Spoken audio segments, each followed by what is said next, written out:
বর্ষায় চিরচেনা রূপে ফিরেছে পাহাড়ের প্রাণ ও প্রকৃতি। মেঘ, বৃষ্টি ও রোদের খেলায় দর্শনার্থীদের মন মাতিয়ে তুলছে বাংলার ভূস্বর্গ, সাজেক, খাগড়াছড়ির আলোটিলা, রিসাং ঝর্ণা সহ অন্য বিনোদন কেন্দ্রগুলো। ঈদুল আজহার বন্ধে পর্যটকের ঢল নামার আশা ব্যবসায়ীদের। নিরাপত্তা ব্যবস্থা জোরদার করেছে আইন শৃঙ্খলা বাহিনী।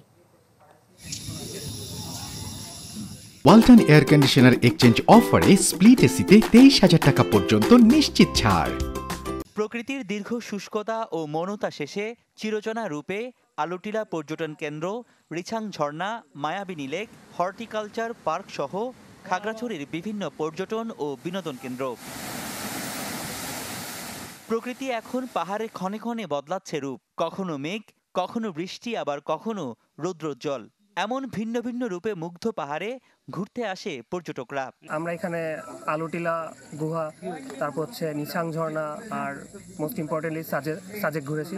তো ওভারঅল খুব ভালো এক্সপিরিয়েন্স হয়েছে, যে খাগড়াছড়ি অনেক সুন্দর।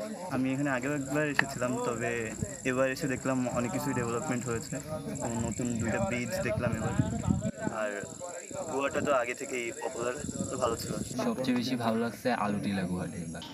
ঈদের ছুটিতে আসা পর্যটকদের বরণে প্রস্তুতি রয়েছে হোটেল, মোটেল সংশ্লিষ্টদের। আশা করছেন রেকর্ড সংখ্যক পর্যটকের সমাগম হবে এবার। যে সকল পর্যটক খাগড়াছড়িতে ঘুরতে আসবে ওনাদের জন্য যথেষ্ট পরিমাণে আমরা প্রস্তুতি নিয়ে আসছি, পরিষ্কার পরিচ্ছন্নতা আছেই। আশা করি এবার ঈদের ছুটিতে প্রচুর পরিমাণে খাগড়াছড়িতে আসবেন, ঘুরতে আসবেন। সামনে ঈদে মৌসুমে প্রচুর দর্শনার্থী আশা করছি। স্ব রিসোর্টের মালিকরা রিসোর্টের রং করতেছে, রিসোর্টে সাজাচ্ছে পর্যটন বরণ করে নেওয়ার জন্য।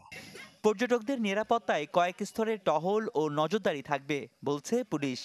পর্যটকরা এসে নামার পরে বিভিন্ন পর্যটন কেন্দ্রগুলিতেও কিন্তু আমাদের সেখানে আমাদের যে নিয়মিত ডিউটির পাশাপাশি অতিরিক্ত পুলিশ মোতায়েন করা হয়েছে। কোনো ধরনের অপ্রীতিকর ঘটনা যেন না ঘটে এবং নির্বিঘ্নে সুখকর স্মৃতি নিয়ে যেন এই ভ্রমণ পিপাসু মানুষ যার যার বাসায়, যার যার কর্মস্থলে ফিরে যেতে পারে।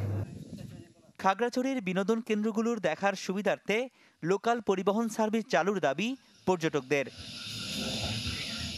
Desk report, channel 24।